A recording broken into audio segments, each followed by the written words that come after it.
I really love the concept of just picking a random reference image and recreating that in 3D.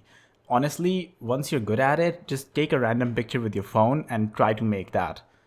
Also, don't get turned off by how long this video is. When you're actually doing this stuff, it only takes a couple of minutes. Remember, I have to explain everything and put my thoughts into words. Anyway, move on. This is Future Vasik and my throat has completely given up halfway through this recording. So, yeah, let's get on with the video. Hello everyone. This is a beautiful image by Cameron Smith. And we're going to be using this image as our reference image. So the first thing I'm going to do is I'm going to download this and then come to Blender, open up a panel over here, and I'm just going to split it up once more. So for this one, I'm going to press T, I'm going to press N, and I'm also going to just disable all of these things as well as all gizmos, because honestly, I don't really care for them. And right click here and just disable the header. Press 0 on the numpad and it will start giving me this view, which is, well, the camera's view. Over here, what I'm going to do is I am going to come into the image editor and I'm going to drag and drop the image I just downloaded over here, or you can just simply open it. Alright, so once that's done, I'm going to press this button so this image just doesn't randomly disappear.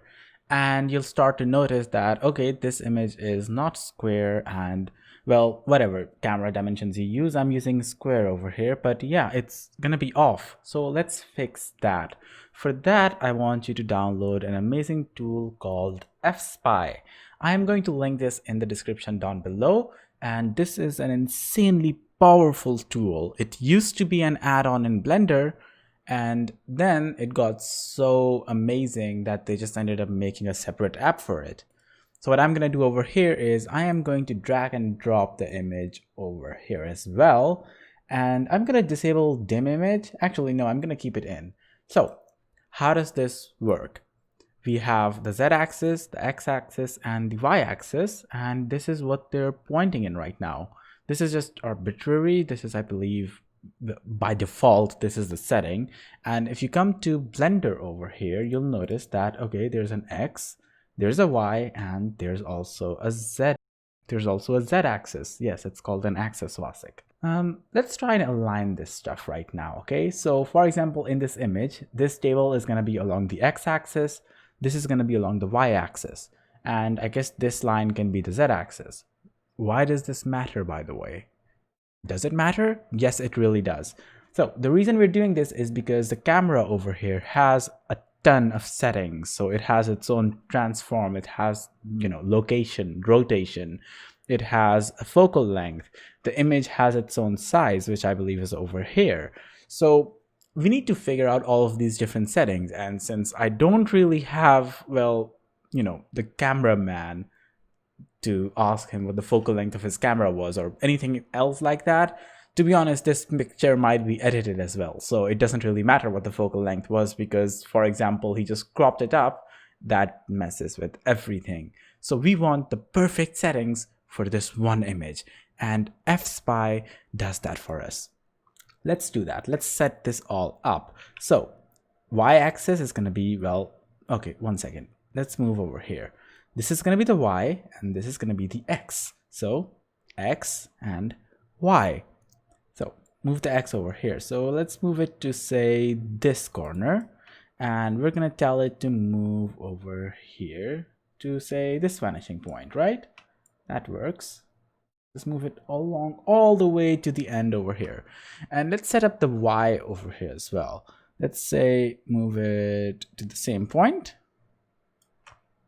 And let's move it along over here to the end. And the further away these points are to one another, the better your end results are. So let's do the same for this Y, and let's move it over here to, say, let's move it to the bottom one where the bricks are, because that texture is easy to see. And let's just move it all the way to the end, which I believe is this line. Right? Yeah, there we go. And as you can see now, it's starting to show us an orientation, but because of this X being in this random arbitrary position, it's not really right. So let's fix that as well. Now we can't use anything in the reflection because, you know, this software doesn't know that that's a reflection. It'll just think, oh, things are weird or off. Well, it'll just think that things are really weird in the distance. Whatever, just ignore that for now. Now let's see which line it is. I'm just gonna keep it over here. Let's just make sure. Actually, if we use this bottom one, it's easier to see. So let's do that. Here we go. That's nice and simple. All right, so we have this thing here, and as you can see, if I place it over here, the Z aligns with, well, the lines that are going up, and the Y aligns with this thing. So I'm just gonna move these around a little bit and make sure that it's nice and perfect. Just every single bit helps, because as you can see, the moment I move this, all of these values over here are changing. Even though they're changing in, you know, really small amounts, like just points, it's still worthwhile. So I'm just gonna move this off a little bit. Oh, also the longer these sections are, the better it is. So that's also something to note. I might just move this down here. An easy way to set this reference point, because as you can see, this point is telling us where the camera is to just turn on the XY grid floor and place it where you think the floor is. So I believe it should, okay, I can't actually use shift because there's, you know, this toilet in the way. So I'm gonna use this line and try to align it over there. Now it doesn't need to be perfect. Don't really worry about perfection. Just needs to be good enough for something like this. All right, so I'm not gonna bother with all of these settings even, you know, anymore. I'm just gonna make this a smaller window so I can easily copy paste and alt tab. So 4032, paste this over here. Height, paste this over here. Now this is where things start getting a bit complicated. I'm gonna turn on the focal length over here, and I'm gonna copy this value. So it's around 30. I'm just gonna keep it at 30. Let's move down and make this say 30. It's just 30 anyway, so might as well, you know. A better thing to do is just to copy this value, but just in case there was some editing done, I'm gonna keep it at 30. Now that will mess up my other angles a little bit, but I can deal with that. Now camera position, let's just copy this value. So copy. I will be, you know, speeding this up in post, so you guys don't have to worry about it. Will I be? Okay, next up is camera orientation, and this is where things get a little bit complicated because as you can see over here, there's 3 angles. Here we have 4 different values. How does this work? Come over here, change this to axis angle, and then you can just copy these values over.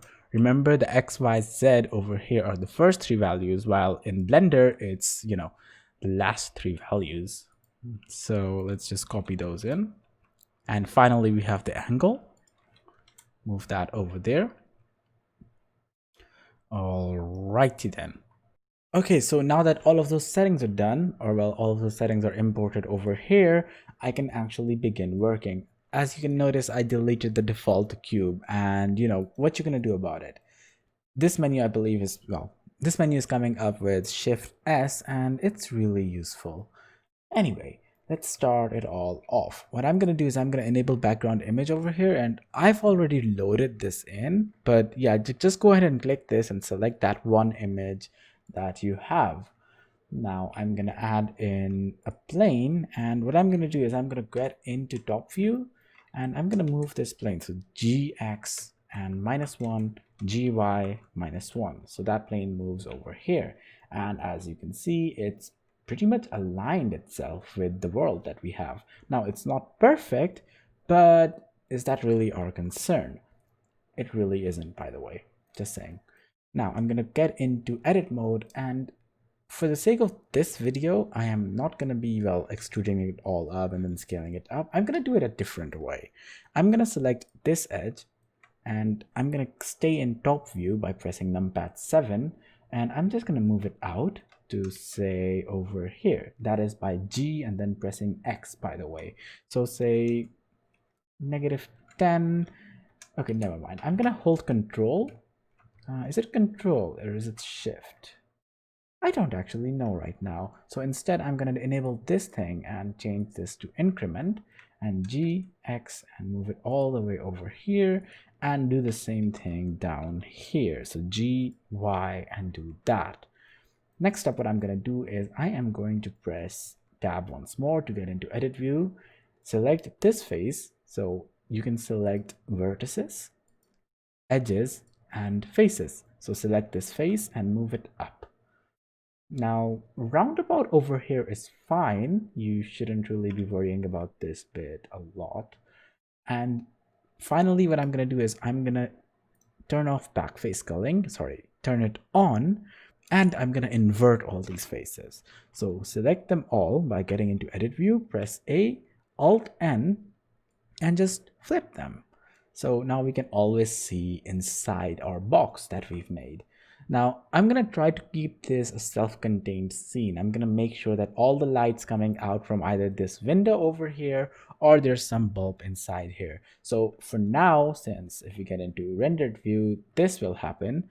Oh, by the way, if you don't see your image right now, it's probably because this is set to back. So change it to front and then decrease the alpha. Anyway, I'm going to disable this for now, background images. And right now, as you can see, the render is all black. So what I'm going to do is I'm going to add in a light, a point light, and just move this in over here. Increase this to say 100, just to get some light in that room right now. Now I'm going to turn that background image back on so I can actually see everything that's happening. And then let's get to work. So select, okay, anyway, select this thing down here. I'm gonna add in a cube right there, G1, and there we go. Now, why can't I see this over here? It's probably because it's the same color as everything else. So I'm just gonna change this to solids.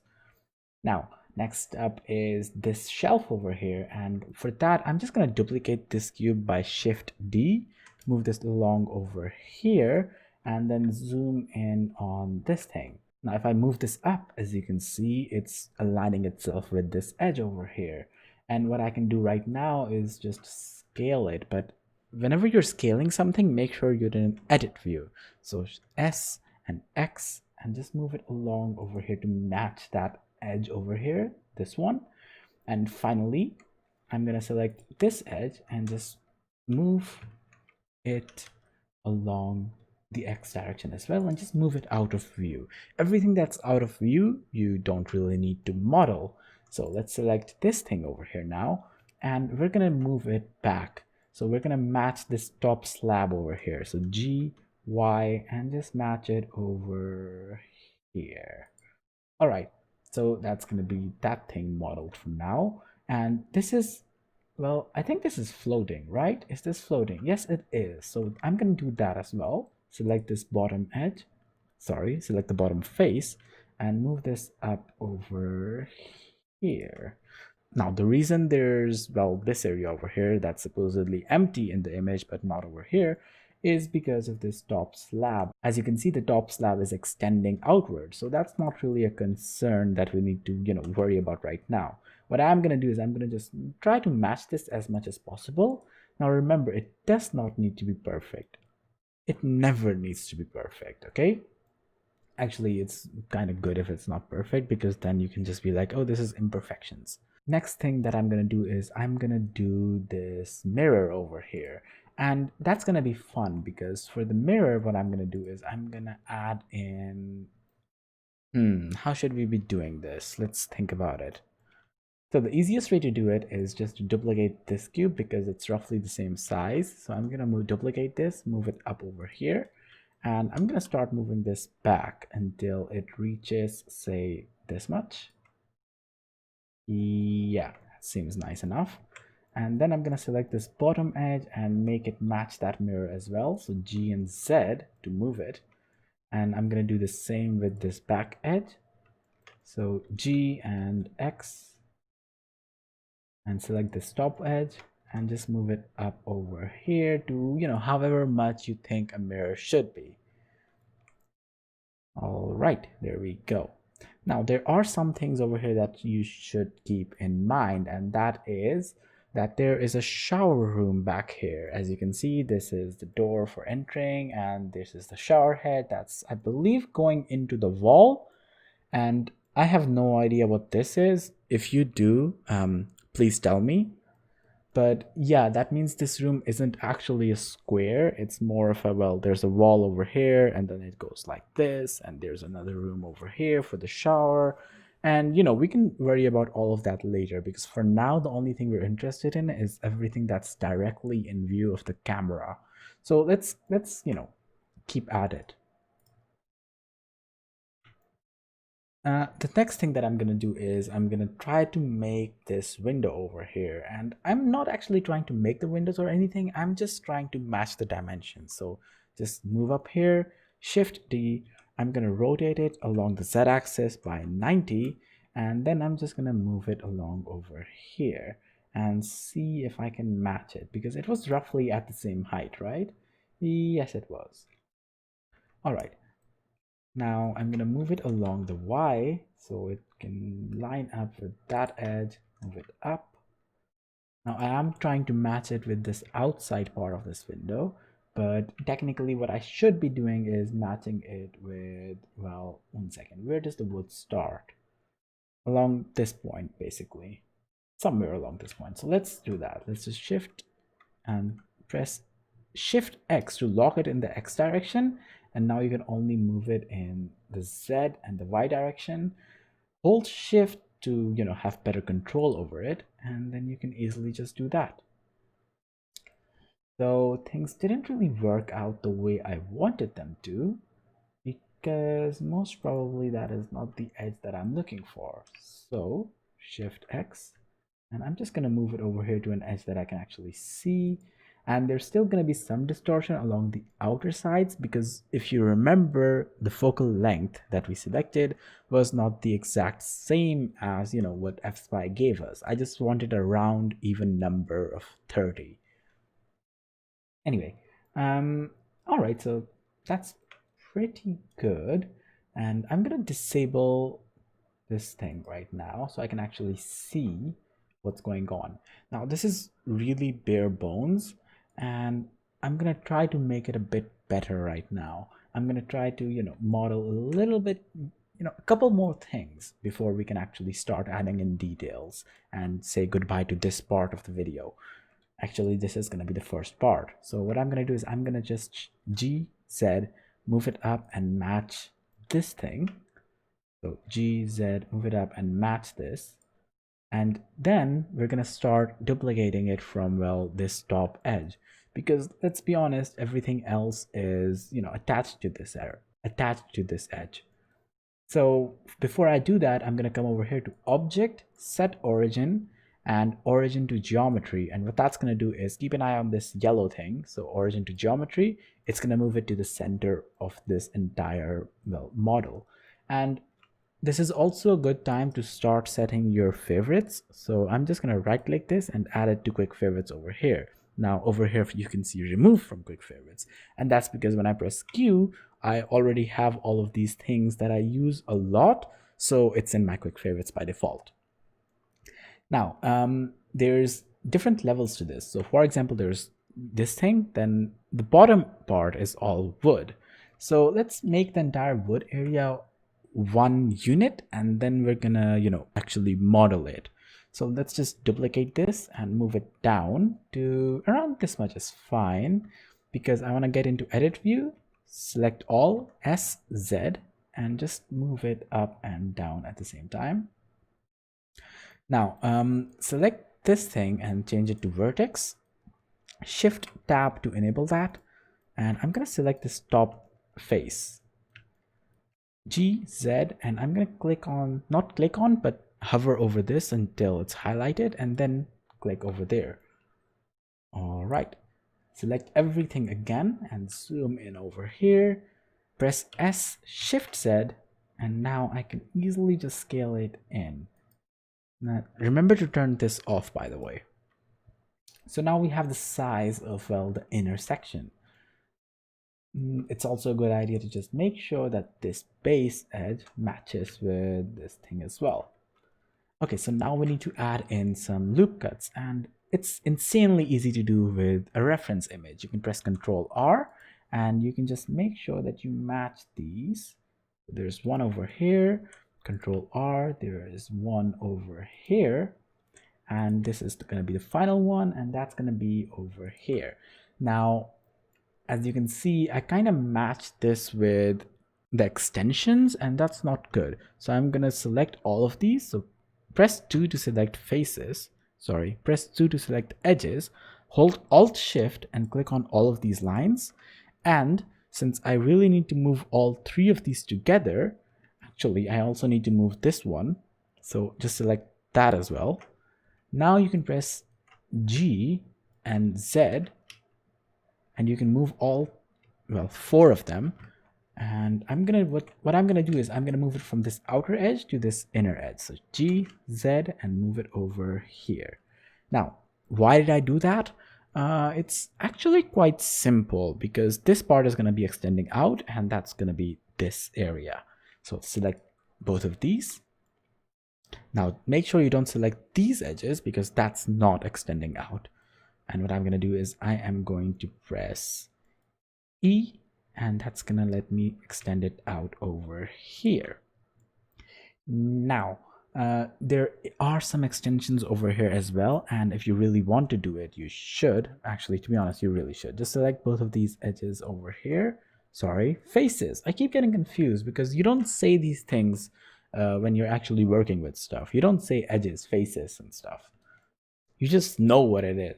Press E again and just move it out over here. All right, there we go. So that's the basic model of this thing, well, done. There is, well, this cut over here that you can also work on, but we'll leave that for later. Let's also disable this for now to see what's going on in our scene. And all right, that's looking good. Things are looking a lot better. Let's take a look at the rendered view, and I'm gonna turn up the light because, you know, it's getting a bit dark in here. It's looking a bit dark in here. All right.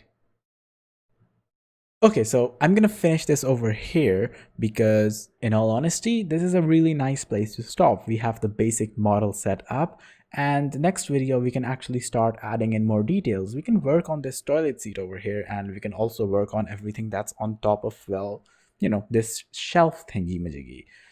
By the way, do tell me in the comments what you think this thing is. But tune in, like, subscribe so you don't miss the next part, and just good luck.